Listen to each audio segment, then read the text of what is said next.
Assalamualaikum warahmatullahi wabarakatuh. Alhamdulillah ya kita bisa ketemu lagi di titik balik pada malam ini. Sebelum kita awali kelas kita malam ini, kita berdoa terlebih dahulu sebagai wujud kesyukuran atas nikmat, rahmat, dan kepahaman dalam mengikuti kelas kita malam ini. Berdoa silakan.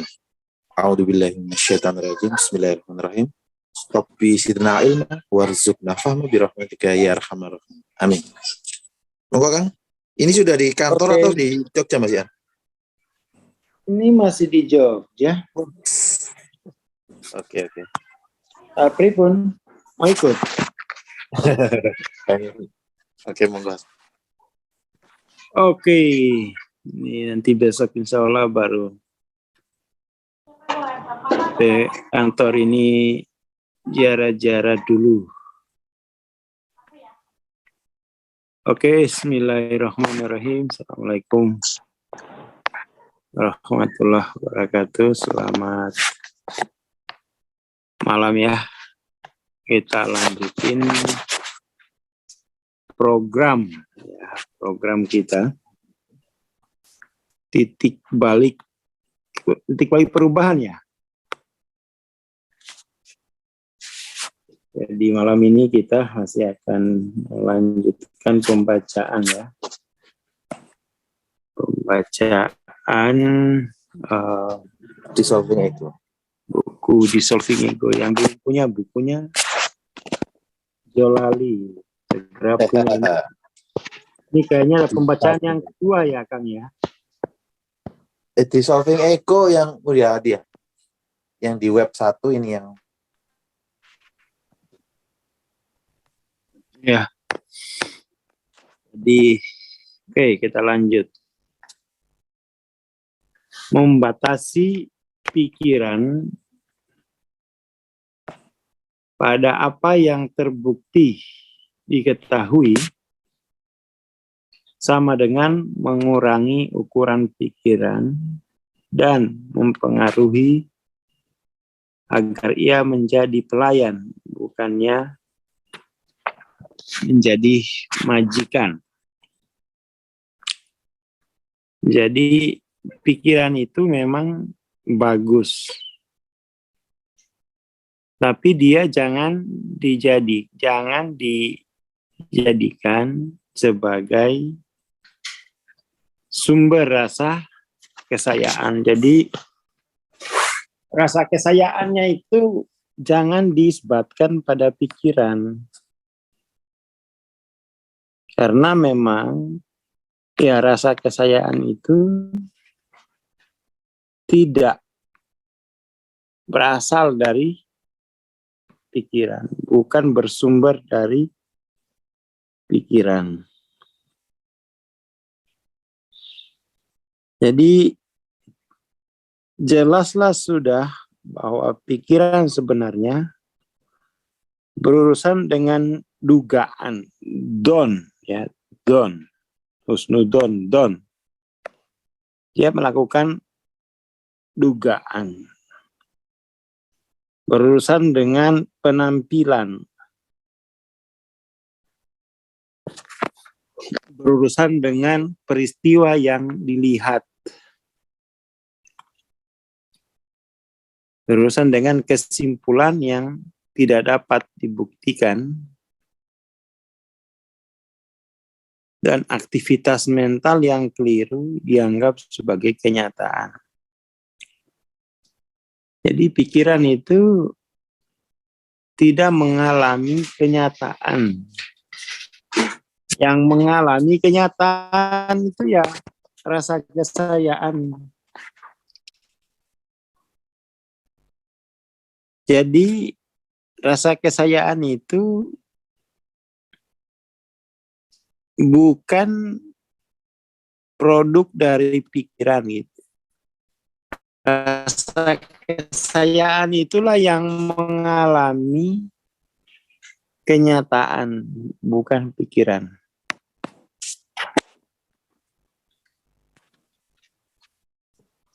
Setelah diteliti, diperiksa dengan teliti, orang mendapati bahwa semua pendapat itu tidak berguna semua itu sia-sia dan tidak memiliki nilai yang penting atau kepatutan yang melekat. Pikiran semua orang dipenuhi dengan pendapat yang tak ada habisnya. Dan ketika dilihat apa adanya, pendapat itu sebenarnya aktivitas mental, ya. Bukan kenyataan, tapi aktivitas mental. Namun yang lebih penting adalah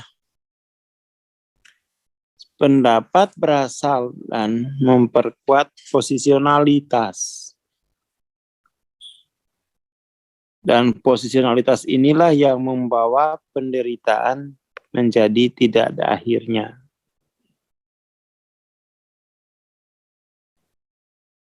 Cara untuk melepaskan posisionalitas adalah membungkam pendapat, dan posisionalitas pendapat artinya melepaskan, ya. Jadi rasa kesayaan yang diisbatkan pada pikiran itu juga ya mesti harus dilepaskan.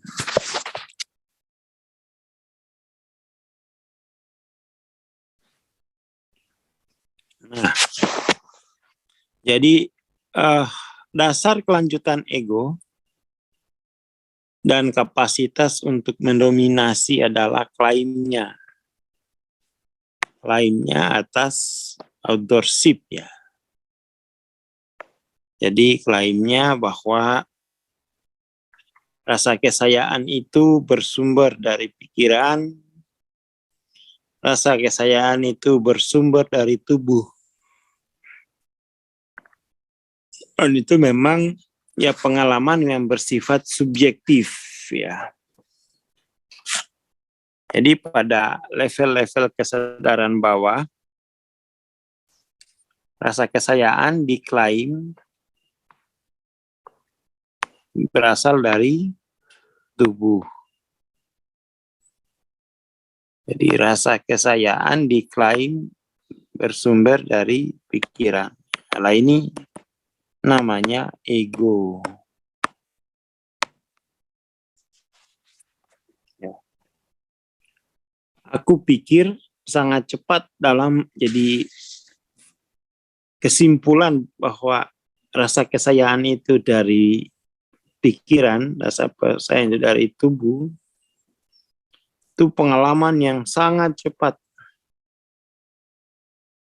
Sangat cepat.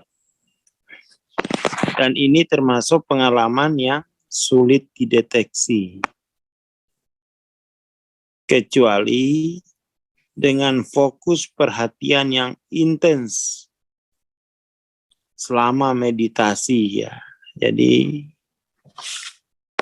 untuk bisa melihat, ya, bahwa ada persoalan pada sumber. Ada persoalan pada sumber rasa kesayaan itu. Persoalan itu hanya bisa dideteksi, ya. Bisa dideteksi dalam proses, katakan, meditasi transendental. Tidak semua jenis meditasi itu bisa mendeteksi sumber rasa kesayaan. Kemarin waktu di kelas mentoring, ya, mentoring MTLOC, kita bisa melihat orang mulai menyadari pokok persoalan utama yang melandasi, ya, atau core dari kesalahan yang melandasi penderitaan manusia itu adalah pengetahuan sumber rasa kesayaannya itu di 680 ya kemarin. Itu betapa sulitnya memang untuk bisa mendeteksi persoalan atau mendeteksi masalah pada level sumber rasa kesayaan ini. Jadi hampir-hampir mungkin kalau tidak di level kesadaran ini, maka dia tidak akan melihat. Tidak akan melihat bahwa ada kesalahan pada sumber rasa kesayaan.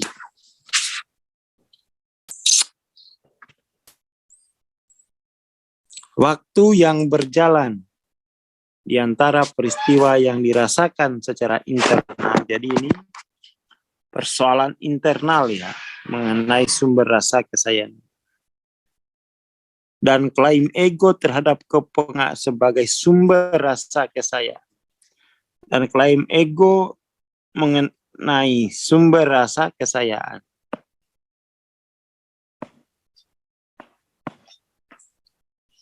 Adalah kecepatannya 1/10.000 detik.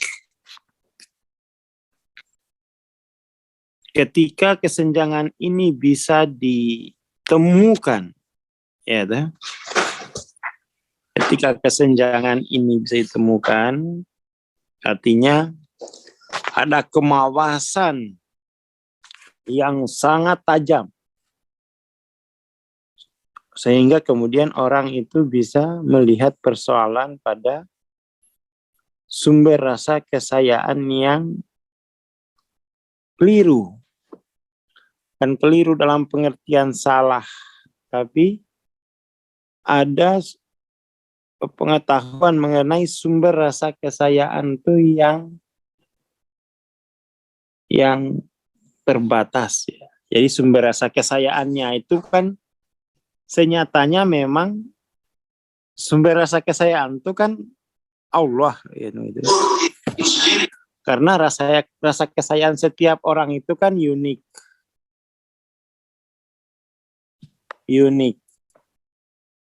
otentik, transenden, ya toh. Tetapi kemudian sumber rasa kesayaan yang unik, kemudian otentik dan transenden ini itu disebabkan pada tubuh, pikiran yang menjadi tidak transenden, tidak unik. Ya, seperti itu. Ketika kita menyadari persoalan itu, maka kita bisa menegasikannya. Kita bisa menegasi. Tapi kalau kita tidak mampu melihat persoalan ini, karena ya ini persoalan yang sangat dalam ya. Persoalan yang sangat dalam, dan untuk menyadarinya butuh level kesadaran yang sangat tinggi ya, 680 itu kan tidak main-main, sehingga bisa melihat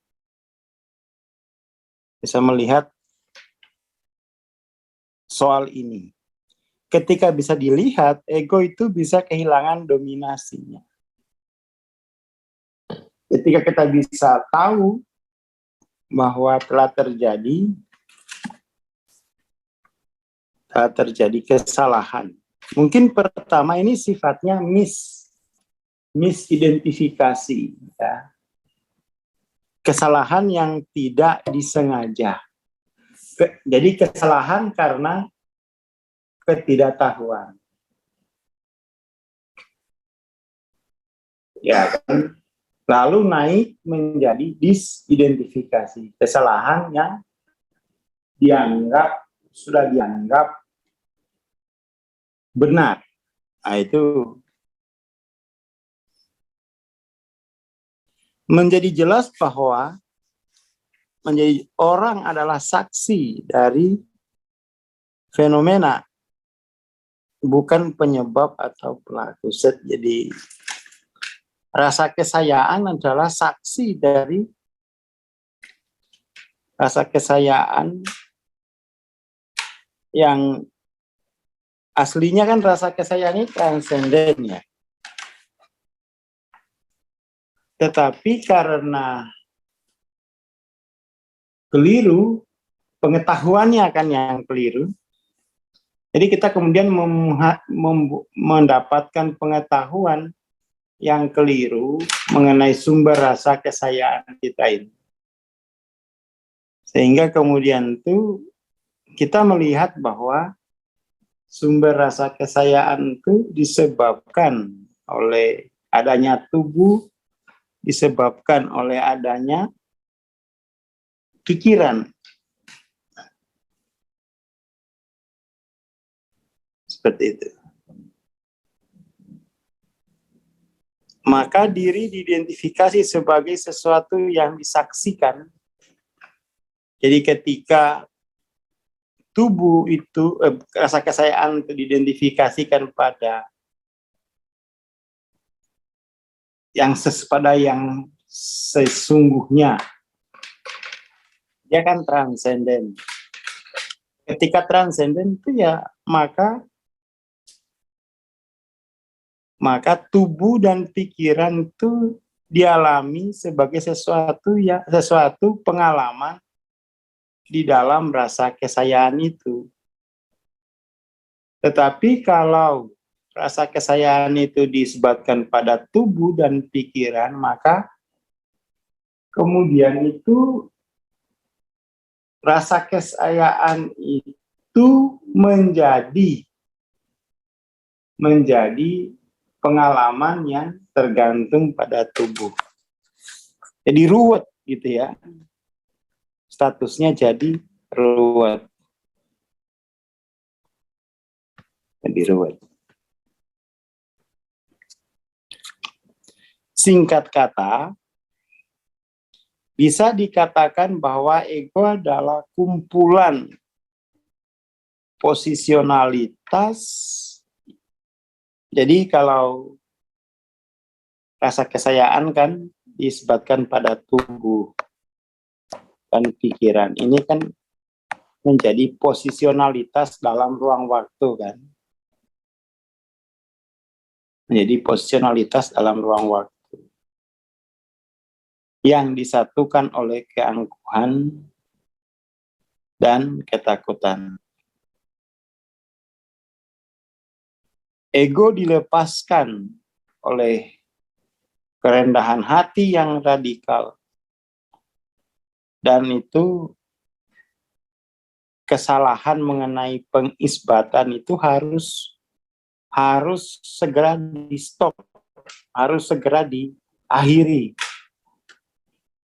Jadi orang-orang yang tidak menjalani proses pencerahan itu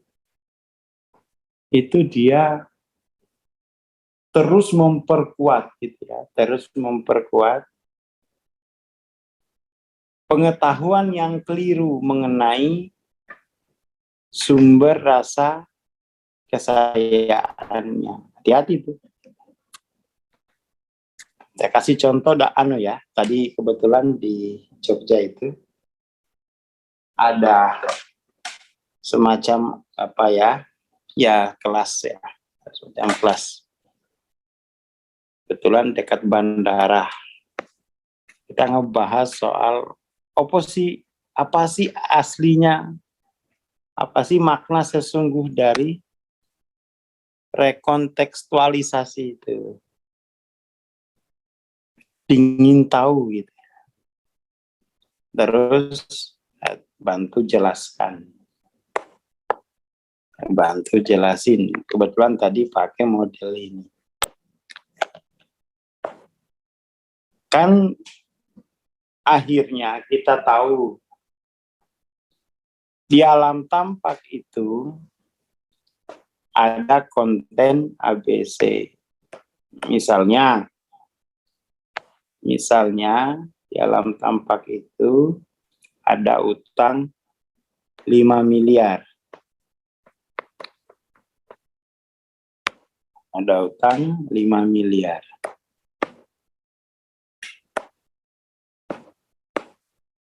Atau 10 miliar lah, terserah.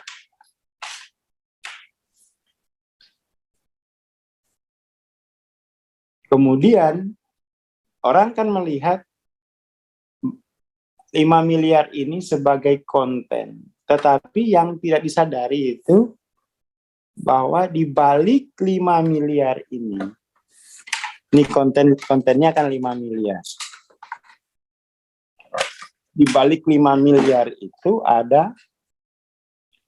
ada medan, ya, ada medan kesadaran. Dan medan kesadaran itu dia ada nature-nya. Jadi ada nature. Setiap konten pasti di baliknya ada pola, medan pola penariknya yang bersifat tak kasat mata. Jadi di balik konten pasti ada medan penarik yang bersifat tak kasat mata. Itu satu. Nah, medan penarik ini adalah medan dari konteksnya, gitu kan? Tergantung konteks S besar atau S kecil. Tapi kalau masalah itu pasti konteks S kecil. Dulunya itu adalah konteks dari S kecil. Jadi ada konteks, ada medan, ya, ada medan. Jadi namanya ini medan S kecil, kan gitu. Kalau dia sudah jadi medan, ada konteks S kecil. Ketika sudah terbiasa mawas dengan sumber rasa kesayaan itu, akhirnya kan kita berganti konteks menjadi konteks S besar, ya. Jadi konteks S besar atau S kecil itu tergantung pada pengetahuan mengenai sumber rasa kesayaannya. Itu perlu ditulis. S besar atau S kecil itu tergantung pada pengetahuan sumber rasa kesayaannya. Kalau pengetahuannya bahwa sumber rasa kesayaannya ini adalah tubuh, adalah pikiran, maka itu pasti jadi S kecil. Tapi kalau pengetahuannya itu sesuai kenyataan, jadi pengetahuan itu ada yang sesuai kenyataan, ada yang nggak sesuai. Kalau pengetahuannya itu sesuai dengan kenyataan, dia jadi S besar. Nah, ketika konteksnya S besar, maka dari konteks inilah yang akan merekontekstualisasi medan S kecil ini. Jadi medan S kecil ini direkontekstualisasi dari konteks S besar. Nah, itu kan harus tercatat proses dokumentasinya itu. Sehingga kemudian ketika medan S kecil ini terus-menerus digarap oleh konteks S besar, maka itu nanti akan terjadi perubahan konten karena medannya telah mengalami evolusi. Medannya itu berubah. berubah getarannya dari getaran S kecil menjadi getaran, menjadi medan S besar. Kan begitu? Begitu. Jadi ada istilah konteks S besar, S kecil, ada medan S besar, medan S kecil, yang itu nanti terlihat sebagai konten. Jadi kalau misalnya utang 5M, 10M ya, itu berarti dia konten dari medan S kecil. Konten dari medan S kecil. Ini sainsnya, ini sains ini. Teman-teman perlu perlu menguasai. Jangan sampai itu menggunakan kausalitas linier. Ya toh? Counterforce. Harus untuk menyelesaikan masalah di alam tampak, pokoknya prinsipnya di balik masalah di alam tampak pasti ada medan S kecil yang tak tampak, gitu aja. Medan S kecil dari mana, Bang? Yaitu medan dari konteks S kecilmu. Jadi kamu nggak usah tercerahkan. Biar kemudian tuh medanmu itu medan dari konteks S kecil. Nggak usah tercerahkan, itu enak. Tinggal ulang-ulang, tinggal perkuat saja medan S kecil dari konteks S kecil. Tidak akan terjadi rekontekstualisasi. Nah, seperti itu. Ini teman-teman yang sudah ya tinggi-tinggi kesadarannya, itu udah mulai, oh itu tuh maksudnya rekontekstualisasi lah ya. Jadi tidak mungkin kita bisa merekontekstualisasi medan S kecil kalau konteksmu masih S kecil juga. Gak mungkin. Kita bisa merekontekstualisasi medan S kecil jika konteksnya adalah konteks S besar. Jadi medan S kecil itu direkontekstualisasi menjadi medan S besar, sehingga kontennya pun konten dari medan S besar. Itu seperti itu, namanya rekontekstualisasi. Itu ya. Wah, sugesti ya benten. Sugesti itu berbeda sekali. Berbeda. Nanti kita coba ya. Kita coba. Nanti di kelas di kelas Stepping for Healing juga itu kan seperti itu, yang bisa merekontekstualisasi medan S kecil itu adalah konteks S besar.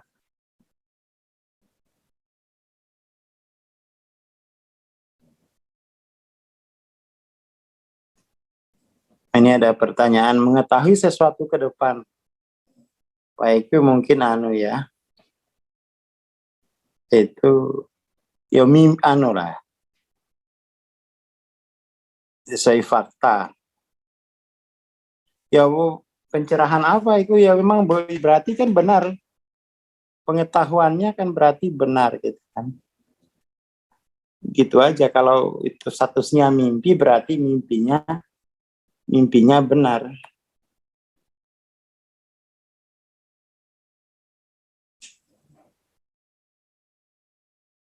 Seperti itu. Jadi ya kalau sudah tahu ada selalu seperti itu ya berarti kan pengetahuannya benar.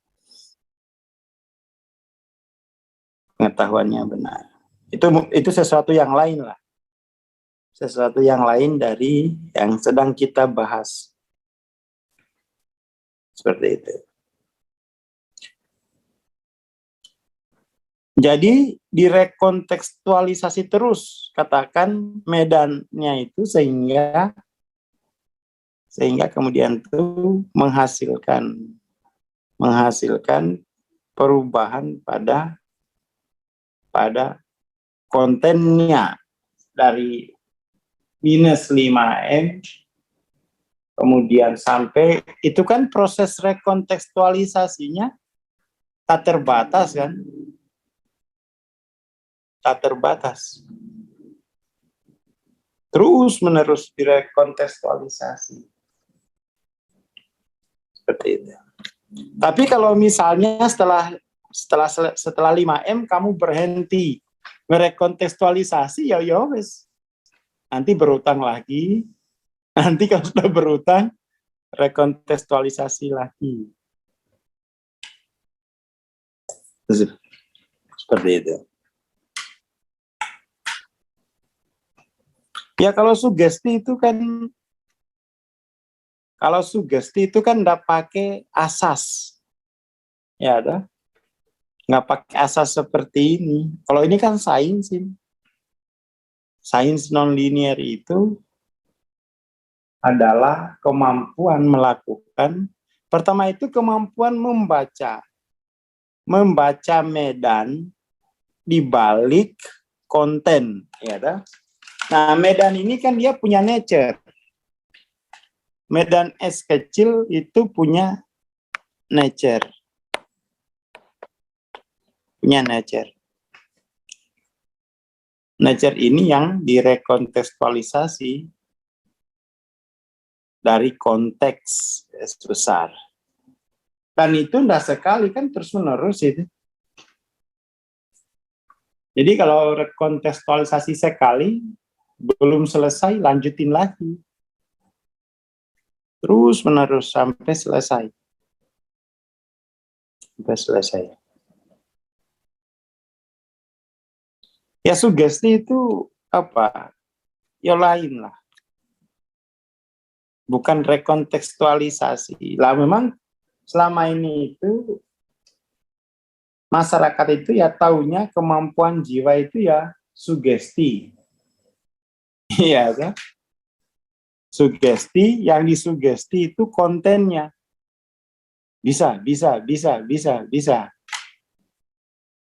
Kalau ini kan untuk mengubah konten perlu rekontekstualisasi medan dari konteks yang lebih tinggi, kan gitu. Jadi pengetahuan kita mengenai kejiwaan itu ya, pengetahuan kita mengenai spiritual itu perlu di-upgrade. Jangan sekedar ngandalin sugesti. Jangan sekedar ngandalin percaya, begitu. Seperti itu. Seperti itu. Itu memang ya pengetahuan inilah, pengetahuan lain lah sugesti. Pengetahuan lain. Nggak bisa disamakan dengan ini, karena ini ada ilmu, ada teorinya. Yang penting itu teman-teman itu asasnya kan di balik yang tampak ada medan tak tampak. Itu dulu, pegang itu dulu. Jadi di balik konten yang tampak ada medan tak tampaknya. Itu maksud dari model ini. Jadi kalau membaca model ini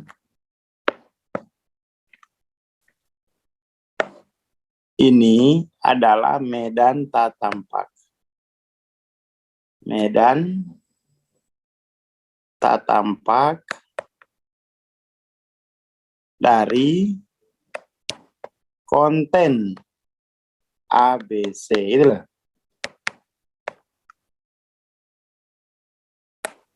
Jadi ini teman-teman yang sudah ikut MTEL OC, ya membaca model kayak gini ini harus pintar, ya harus pintar. Bahwa ini adalah medan tak tampak dari konten A, B, C. Gitu, coba dibaca. ABC adalah mode medan tak tampak dari konten ABC. Kayak gitu ya bacanya. Coba diulangi. Coba ini kan kalau nggak di berita ini nggak ngerti. Jadi nulisnya itu gini. ABC adalah medan tak kasat mata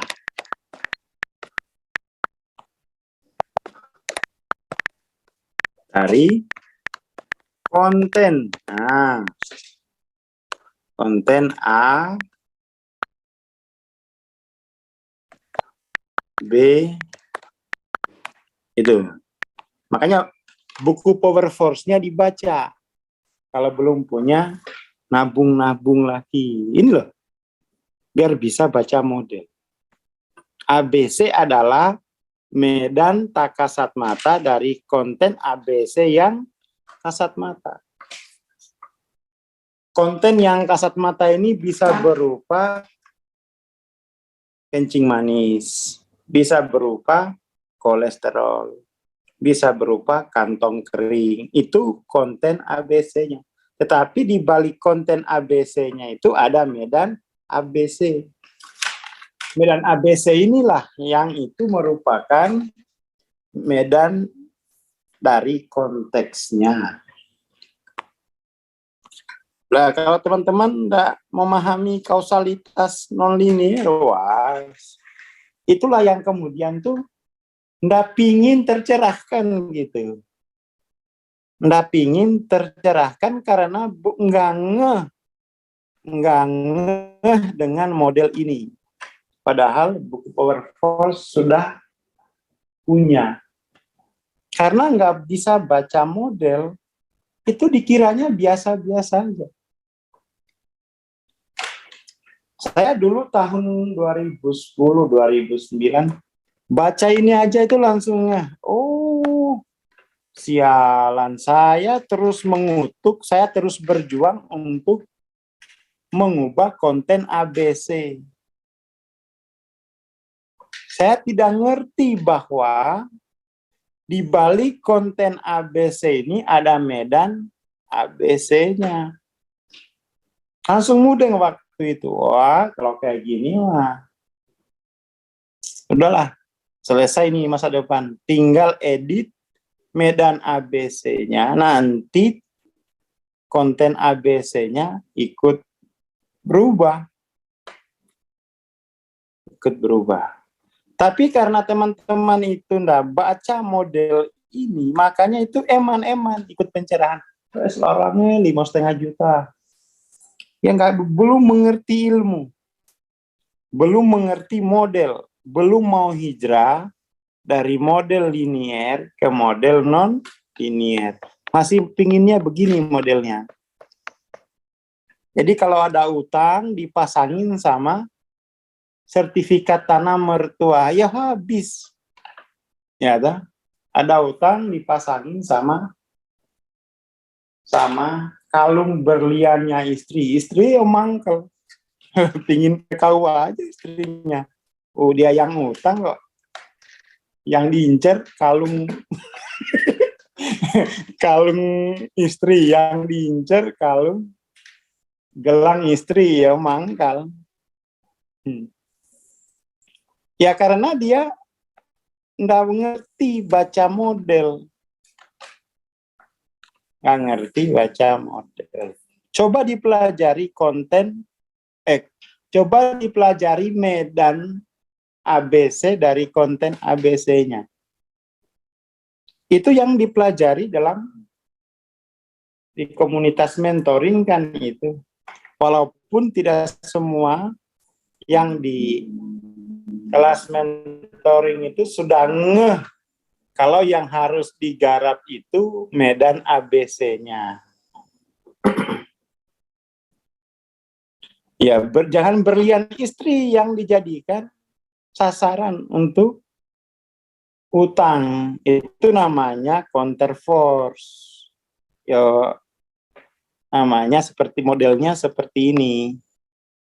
Jadi kalau teringat utang itu kalau pingin punya bayar utang yang teringat berlian istri, ya pegel istrinya. Ya salah istrinya juga punya pasangan yang kausalitas linier. Cari pasangan yang kausalitas non linier. Biar nggak bikin susah, Mas. Biar nggak bikin susah. Anak-anaknya itu walaupun ya masih kecil, kalau sudah paling nggak usah ngerti-ngerti amat lah. Dengar dulu di balik konten ABC ada medan tak kasat mata ABC. Kasih tahu begini aja sejak sekarang itu. Kalau perlu tulisin di baju kaosnya. Kalau perlu ditulis di baju kaos. Nanti tak bikinin kaos. Suruh beli ya. Untuk menjelaskan model ini. Dia ngerti ini saja.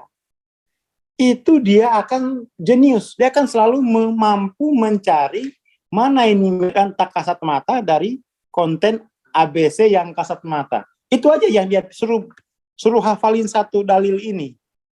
Itu sudah bagus. Itu sudah bagus. Tiap ada masalah kepikiran opo maneh se iso didol. Nggak bahaya ta? Pokoknya pray wong ruwet wes. Pingin modal yang teringat KSP. Ya, tuh. Mau modal usaha yang teringat KUR BRI. Nggak bahaya tadi. Bahaya, kasihan mantri. Jadi ini ya, untuk orang tua nggak apa-apa lah. Diberitahu, bikinin baju kaos Swanes. Bahwa meskipun itu beda dimensi, ini sudah wilayah kasat mata, ini tak kasat mata, tapi ini satu dan sama, Lur. Jadi ngubah medannya itu bisa mengubah kontennya. Diberitahu ini aja dia. Diberitahu itu. Hijrah dari sini ke sini nih loh. Angel men tadi. Bikin pintar kok. Ngeyel aja. Saya nggak butuh kesadaran, saya butuhnya duit. Iki bocah kok ora gelem dituturi. Ini dikomplain Sela. Apa kau belajar terus, jam terus aku nggak ada yang ngajak main.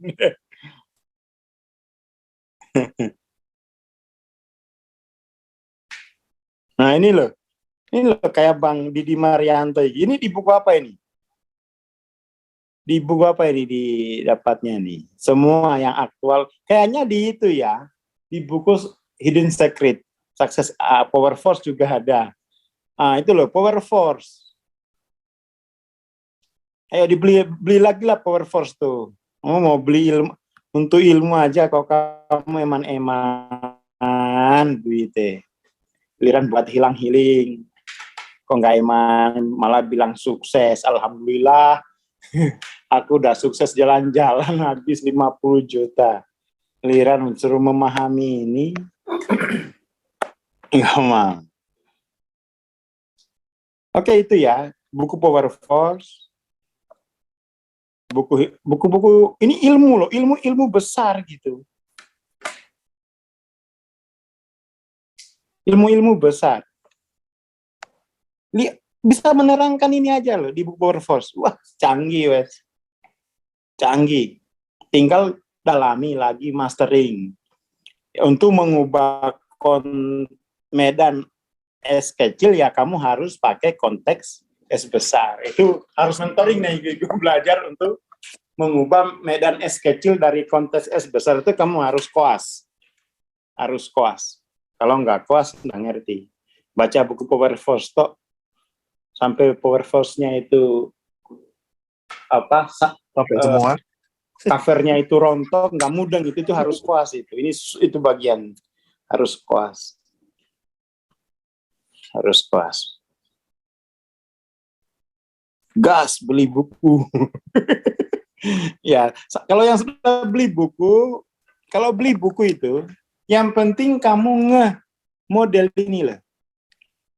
Bahwa yang diterangkan di layar ini ada di buku, itu pegang itu aja. Oh alah, cuman gitu aja sebenarnya itu bukunya Hawking itu. Biar sadar bahwa di balik konten ABC ini ada medan ABC, titik. Sudah kalau lanjut. Kamu kalau paham begitu, itu nanti kamu akan, berarti salah dong. Salah dong cara saya hidup ini. Kalau terbayang modal, setiap malam godain istri mah, dihilaskan ya. Apa dihilaskan? Dihilaskan sertifikat rumah kita sekolahkan di BRI. Malah sertifikat yang disekolahin, dianya nggak mau sekolah. Udah yang kayak begitu, udah, jangan dikasih lagi, Bu. Jangan dikasih lagi, Bang. Kita sekolahin ya. Sertifikatnya kamu yang sekolah, wes. Udah. Pokoknya suami idaman itu pakai kausalitas non-linear. Gitu aja ya. Suami idaman pakai kausalitas non-linear. Kalau enggak, dia masih pakai kausalitas linear, wes diancam aja. Ya, seperti itu. Atau istri idaman adalah pakai kausalitas non-linear. Menantu idaman pakai kausalitas non-linear. Kausalitas linear ini udah usang. Udah usang dia. Oke, itu ya. Paling enggak malam ini teman-teman yang ngertilah baca model ini. Ngerti. Kalau ada masalah itu, kalau perlu ditempel ini. Dulu kita tempel di baju kos gitu kan. Kalau baju kosnya udah luntur, beli lagi. Ini ilmu ini kok. Beli lagi, wes. Murah. Itu dulu ya, itu dulu malam ini. Matur nuwun. Assalamualaikum warahmatullahi wabarakatuh.